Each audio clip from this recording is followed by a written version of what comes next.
अस्सलाम वालेकुम वरहमतुल्लाहि वबरकातुहू। आप सुन रहे हैं एक रूहानी सफ़र, जहां हम बात करेंगे इस्लाम की तारीख़ के उस हसीन लेकिन दर्द भरे दौर की, और उस हस्ती की जिन्होंने जुल्म के अंधेरों में दुआ के ज़रिए रोशनी पैदा की। जी हाँ।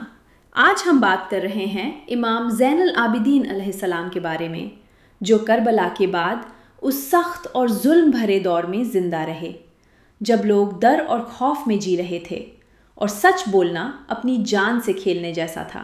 उस वक्त लोग इतने खौफज़दा थे कि वो हक़ की बात करने से भी डरते थे, लेकिन इमाम सज्जाद अलैहिस्सलाम ने तलवार नहीं उठाई, बल्कि दुआ को अपना ज़रिया बनाया।